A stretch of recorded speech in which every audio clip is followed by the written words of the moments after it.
Hello दोस्तों, आप सभी का स्वागत है डीके जनरल स्टडीज़ में।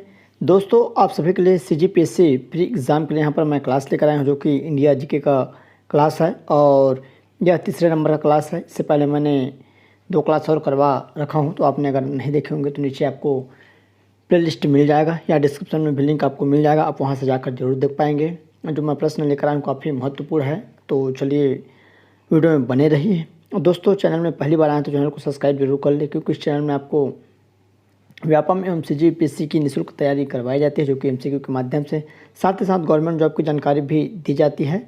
तो आपके लिए यह काफ़ी बेनिफिट रहेगा इस चैनल को सब्सक्राइब करना, तो निश्चित ही आप सब्सक्राइब कर लीजिए। तो आइए देखते हैं। सबसे पहला जो प्रश्न है, बांग्लादेश की सीमा से लगे भारत के राज्य हैं, तो इनमें से कौन कौन सा बांग्लादेश की सीमा से लगा हुआ राज्य है, ये आपको यहाँ पर बतानी है।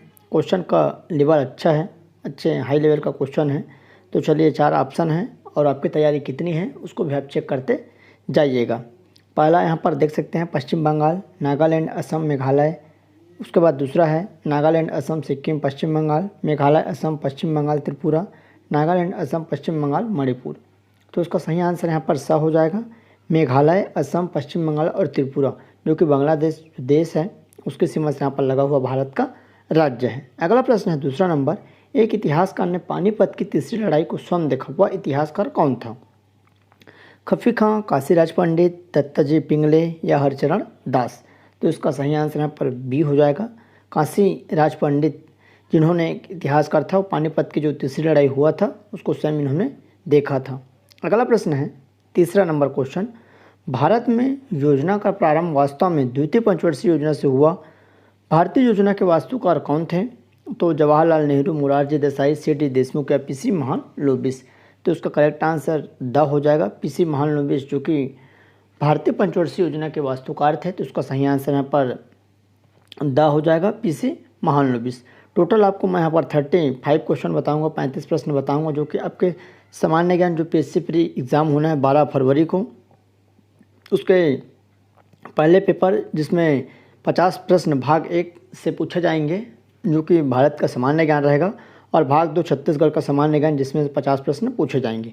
अगला प्रश्न है यहाँ पर चौथा नंबर, बांध परियोजना को सूची 1 से 2 में यहाँ पर सुमेलित करना है, जो कूट के आधार पर पहला रिहंद बांध है, उकई है, हीराकुंड, कोयना। तो इसको मिलान करना है। तो 4 का यहाँ पर करेक्ट आंसर अ हो जाएगा, 1 का यहाँ पर स हो जाएगा, रिहंद उत्तर प्रदेश में है, और 2 का द यहाँ पर उकई गुजरात में है, 3 का अ हीराकुंड उड़ीसा में है, और कोयना है जो यहाँ पर ब हो जाएगा महाराष्ट्र। तो इसको आपको याद रखना है। अगला दोस्तों, छत्तीसगढ़ पीएससी प्री के लिए यहाँ पर मैं 10 मॉडल गेसिंग टेस्ट पेपर लेकर आया हूँ, जो आप सभी के लिए काफ़ी महत्वपूर्ण रहेगा। तो आइए देखते हैं इसकी जो जानकारी है। तो सबसे पहले मैं आपको बता दूँ, जो एग्ज़ाम होना है उसमें समय बहुत कम है, तो जल्दी करें, परीक्षा में समय बहुत कम है। और जो मैं यहाँ पर मॉडल गेसिंग पेपर लेकर आया हूँ उसमें हाई लेवल प्रश्नों का संकलन आपको देखने को मिलेगा, आपको एग्ज़ाम में आने लायक प्रश्न रहेगा, जो कि टोटल जो मैंने सेट यहाँ पर बनाया हूँ 10 मॉडल सेट जो प्रश्नों का रहेगा, जिसमें कुल 2000 प्रश्न आपको देखने को मिलेगा, जिसमें आपके प्रत्येक सेट में प्रश्नों की जो संख्या रहेगी 100 प्रश्न रहेंगे, जैसा आपका एग्ज़ाम में होगा। जो एग्ज़ाम में होता है सेम टू सेम। सबसे पहले भाग 1 में भारत का सामान्य ज्ञान रहेगा, जिसमें 50 प्रश्न रहेंगे, काफ़ी महत्वपूर्ण, अति आईएमपी जो एग्ज़ाम में आने लायक। उसके बाद है छत्तीसगढ़ का सामान्य ज्ञान रहेगा 50 प्रश्न। इस तरह टोटल एक सेट में प्रश्नों की संख्या 100 रहेगी। इसी तरह टोटल 10 सेट है, 10 मॉडल गेसिंग पेपर है, और एग्ज़ाम से पहले आपको यह मॉडल गेसिंग पेपर लेना ज़्यादा उचित होगा, क्योंकि आपको यहाँ पर प्रैक्टिस सेट करना बहुत ज़रूरी है, और आपको कम से कम मिनिमम चार्ज पर आपको यह मिलेगा। तो जल्दी करिए। इस नंबर पर आप व्हाट्सएप कर सकते हैं, यहाँ पर देख सकते हैं 7828253841 पर आप व्हाट्सएप करिएगा, आपको सारे डिटेल वहाँ पर पता चल जाएंगे। तो अगला प्रश्न है, एनजीओ का अर्थ क्या होता है? एनजीओ का फुल फॉर्म यहाँ पर देख सकते हैं, या अर्थ जिसको हम बोलते हैं, तो संगठन अच्छा नहीं है, नॉट गुड ऑर्गेनाइजेशन। बा है गैर शासित संगठन, नॉन गवर्नमेंट ऑर्गेनाइजेशन। स है गैर शासकीय संगठन, एनजीओ, नॉन गवर्नमेंट ऑर्गेनाइजेशन। या द है गैर राजपत्रित संगठन, नॉन गजेटेड ऑर्गेनाइजेशन। तो 5 का यहाँ पर करेक्ट आंसर स हो जाएगा, गैर शासकीय संगठन है, एनजीओ, नॉन गवर्नमेंट ऑर्गेनाइजेशन। अगला है राजकोषीय घाटा क्या है? तो यहाँ पर राजकोषीय घाटा क्या है? व्यय और राजस्व संग्रहण के बीच के में अंतर, बजटीय प्रावधान और वास्तविक व्यय के बीच के अंतर, जारी निधियों और व्यय के बीच का अंतर, निधियों के व्यय और बचत राशि के बीच का अंतर। तो 6 का सही आंसर यहाँ पर अ हो जाएगा। राजकोषीय जो घाटा होता है, व्यय और राजस्व संग्रहण के बीच का अंतर को राजकोषीय घाटा कहा जाता है। अगला है, महात्मा गांधी राष्ट्रीय ग्रामीण रोजगार गारंटी में किन कार्यों को सर्वोच्च प्राथमिकता दी गई है? तो 7वां नंबर का प्रश्न है, काफ़ी महत्वपूर्ण है। जितने भी प्रश्न लेकर आए हूँ अच्छे क्वेश्चन हैं, क्वेश्चनों का लेवल काफ़ी बढ़िया है, तो आपके लिए जो प्री एग्ज़ाम है उसमें आने की यहाँ से संभावना बनती है। और जल संरक्षण और जल संचयन, ग्रामीण सड़कों का निर्माण, सरकारी संपत्ति यथा स्कूलों अस्पतालों का निर्माण, प्राथमिकता आधार पर ग्राम सभा द्वारा निर्धारित कार्य। तो 7 का सही आंसर यहाँ पर अ हो जाएगा। जल संरक्षण और जल संचयन जो महात्मा गांधी राष्ट्रीय ग्रामीण रोजगार गारंटी योजना के तहत जो मुख्य कार्य है।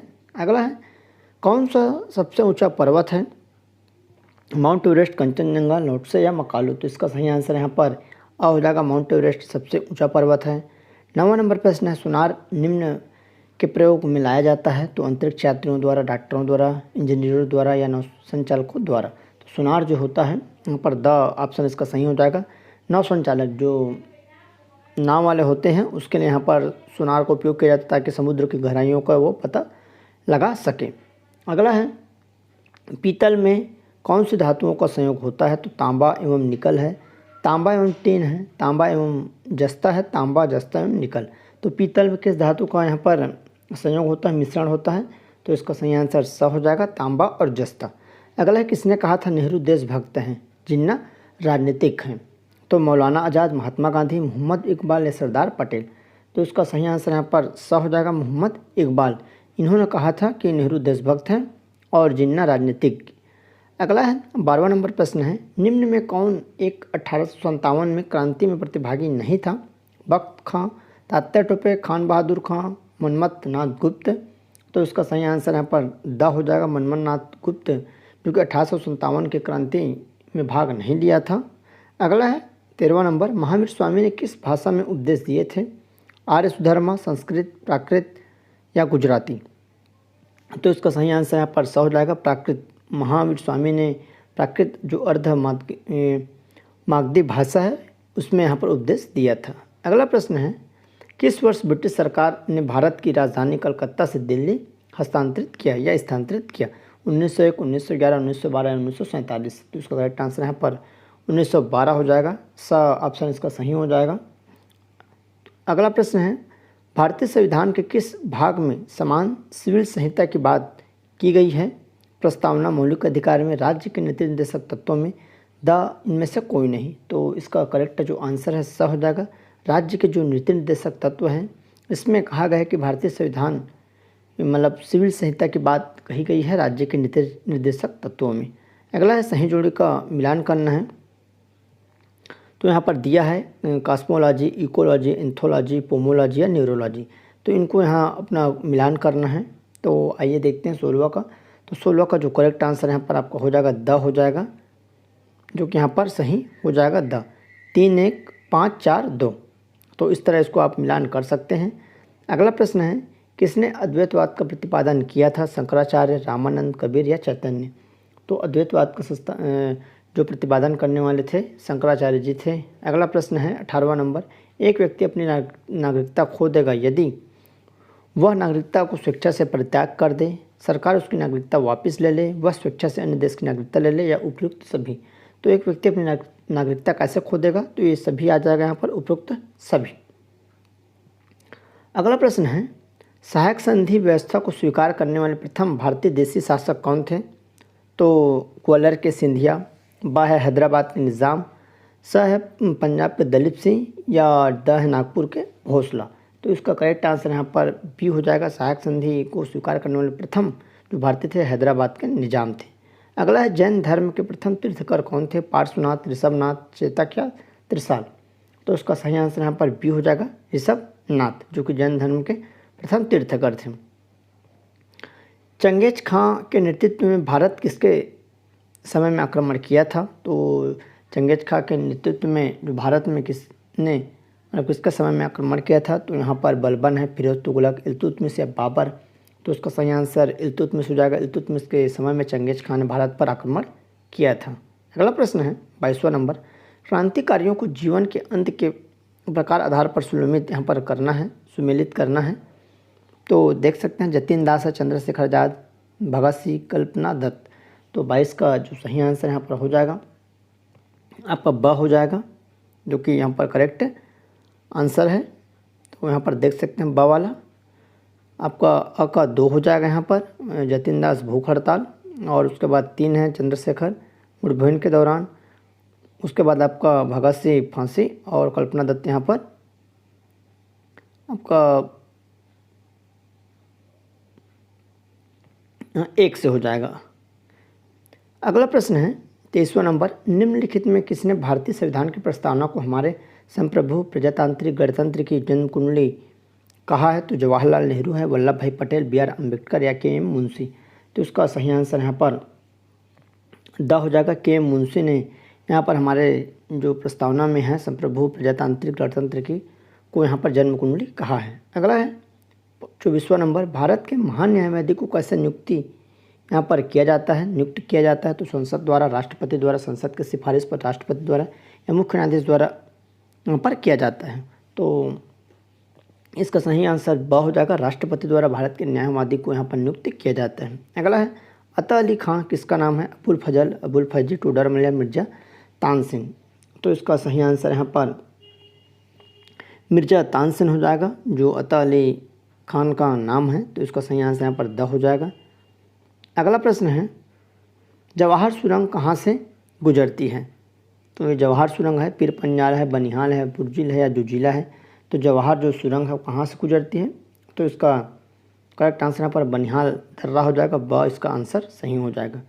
अगला है कौटिल्य के अर्थशास्त्र के अनुसार मौर्यकालीन न्याय व्यवस्था में निम्न न्यायालय अस्तित्व में थे। ये भी क्वेश्चन काफ़ी महत्वपूर्ण है। धर्म महामात्र, धर्मस्थली, रज्जु या कंठ शोधक। तो सही उत्तर का यहाँ पर चुनाव करना है। तो उसका करेक्ट आंसर द हो जाएगा, 2 और यहाँ पर 4, जो कि कौटिल्य के अर्थशास्त्र के अनुसार मौर्यकालीन जो न्याय व्यवस्था था उस समय यह अस्तित्व में था। किशनगढ़ शैली किस कला के लिए प्रसिद्ध है? तो यहाँ पर मंदिर कला, चित्रकला, युद्ध कला या मूर्ति कला। तो किशनगढ़ जो शैली है वह चित्रकला के लिए काफ़ी फेमस है। तो उसका सही आंसर यहाँ पर ब हो जाएगा। अगला प्रश्न है 29वां नंबर, निम्नलिखित कथनों को ध्यान से पढ़िए। तो आइए देखते हैं।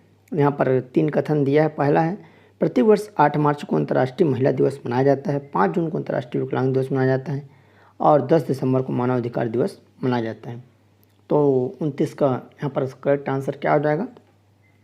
स हो जाएगा। 1 और 3 यहाँ पर सही हैं। अगला प्रश्न है 30वां नंबर, 1957 में किस समिति ने भारत में त्रिस्तरीय पंचायत राज की यहाँ पर सर्वप्रथम सिफारिश की थी? अशोक मेहता समिति, शीतल वार्ड समिति, बलवंत राय मेहता या हनुमंता समिति। तो 30 का यहाँ पर करेक्ट आंसर स हो जाएगा। बलवंत राय समिति ने सबसे पहले 1957 में त्रिस्तरीय पंचायती राज की सिफारिश की थी। अगला है निम्न में मध्य प्रदेश में स्थित बायोस्फीयर रिजर्व का नाम क्या है? तो कान्हा, अचानक मार्ग, पंचमढ़ी या सतपुड़ा। तो मध्य प्रदेश में जो स्थित है बायोस्फीयर उसका नाम क्या है? तो उसका करेक्ट आंसर यहाँ पर पंचमढ़ी हो जाएगा। आंसर सही हो जाएगा। अगला पेड न्यूज़ से आप क्या समझते हैं? तो यहाँ पर अखबार में दिया गया विज्ञापन एक उम्मीदवार द्वारा चुनाव की अवधि में अपने हित में जारी समाचार, नकद या वस्तुओं के प्रति स्वरूप मीडिया में प्रकाशित कराई गई एक खबर या किसी पत्रकार द्वारा एकत्र नहीं। तो पेड न्यूज का करेक्ट आंसर स हो जाएगा। नकद या वस्तु के प्रतिफल स्वरूप मीडिया में प्रकाशित कराई गई एक खबर। अगला है 33वां नंबर, महात्मा गांधी को किसके द्वारा सर्वप्रथम राष्ट्रपिता घोषित किया गया? तो पंडित जवाहरलाल नेहरू, गुरुदेव रविंद्रनाथ टैगोर, नेताजी सुभाष चंद्र बोस या श्री गोपाल कृष्ण गोखले।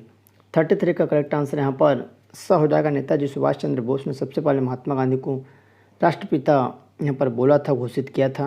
अगला है भारत के स्वाधीनता आंदोलन के इतिहास में निम्नलिखित घटनाओं को उसके जो घटनाएं हैं किस क्रम में हुई थी? तो आइए इसको देखते हैं।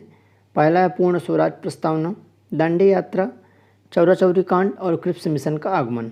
तो कुछ से कालक्रम अनुसार यहाँ पर व्यवस्थित करना है। तो इसका करेक्ट जो आंसर हो जाएगा स हो जाएगा। 3 सबसे पहले यहाँ पर चौरा चौरी कांड हुआ था, फिर 1, उसके बाद फिर 2, फिर क्रिप्स मिशन सबसे लास्ट में।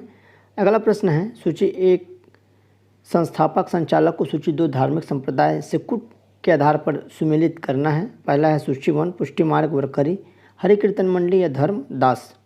तो 35 का यहाँ पर सही आंसर ब हो जाएगा, करेक्ट आंसर ब। आपका 1 का यहाँ पर ख हो जाएगा, पुष्टि मार्ग वल्लभाचार्य। उसके बाद 2 का घ एकनाथ वरकरी एकनाथ हो जाएगा। फिर 3 का क हो जाएगा हरि कीर्तन मंडली, और उसके बाद धर्मदास कबीर। तो इस तरह इसका ब आंसर सही हो जाएगा। तो दोस्तों आपके लिए यहाँ पर 35 क्वेश्चन जो कि इंडिया जीएस का था, जल्द ही शाम तक छत्तीसगढ़ के भी आपको देखने को मिल जाएगा। तो निश्चित ही आप चैनल से जुड़ जाइए, चैनल को सब्सक्राइब कर लीजिए। साथ ही साथ नीचे टेलीग्राम ग्रुप का लिंक दिया हुआ है, या आप टेलीग्राम में सीधे डीके जनरल स्टडी सर्च करेंगे तो आपको ग्रुप मिल जाएगा, आप वहाँ से सीधे ज्वाइन हो सकते हैं। तो चलिए दोस्तों, उम्मीद करता हूँ जानकारी आपको पसंद आएगा, चैनल में बने रहिए।